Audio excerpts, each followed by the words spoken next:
সকালের পুজোটা সেরে একটুও সময় পাইনি, একদম রান্নাবান্নার দিকে চলে গেছি। তো এখন এই দেখো মিষ্টি সাজিয়ে নিচ্ছি, কেন বলো তো? তো তোমরা ভিডিওটা পুরোটা দেখতে থাকো, বুঝতে পারবে। এদিকে দুটো মিষ্টি ছিল, সাদা মিষ্টি আর কালো মিষ্টি, আর এদিকে একটা লতিকা ছিল। তো দেখো রাস্তায় বেরিয়ে গেছে, ওই যে তারকেশ্বর থেকে চলে এলো তোমাদের দাদাভাই।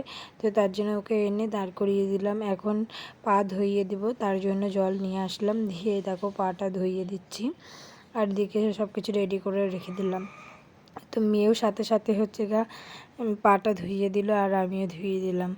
তো পুণ্যিটা আমরা অর্ধেক নিয়ে নিলাম, তাই বলছে বরমাসায়। তো যাই হোক, চলো মিষ্টিটা খাইয়ে দিই। তো মিষ্টিটা খাইয়ে দিলাম, তো মেয়েও খাবে বলছিল, ওকে একটু খাইয়ে দিলাম। কথা ছিল একটু লেটে আসা, তো একটু আগেই চলে এসেছে, তো তার জন্য আমার রান্নাবান্না একটুখানি বাকি ছিল। তো এই যে জল মিষ্টি খাওয়ার পরে রান্নাবান্না করে ওকে খাইয়ে দাইয়ে তারপরে অনেক জিনিসপত্র নিয়ে এসেছিলো। তো ভাবলাম তোমাদেরকে সবগুলো দেখিয়েই দিই, সব কিছু যখন দেখালাম। আর এই দেখো পাশে শুয়ে আছে বরমাসায়, ওর অবস্থা তো খারাপ, পায়ে ব্যথা। তো যাই হোক, চলো তোমাদেরকে দেখিয়ে দিলাম। তো ওই যে প্যাকেটে ছিল, একটাতে গজা ছিল আর একটাতে মৌসুমি লেবু ছিল, আর অনেক রকমের পাপড়ি ছিল, বিস্কুট ছিল, আর অনেক প্রসাদ ছিল অনেক রকমের। তারপরে দেখো এগুলো হচ্ছে মালা ছিল, মালাগুলো নিয়ে এসেছে। আর মেয়ের জন্য একটা ভেসলেট নিয়ে এসেছে, আর একটা বালা নিয়ে এসেছে।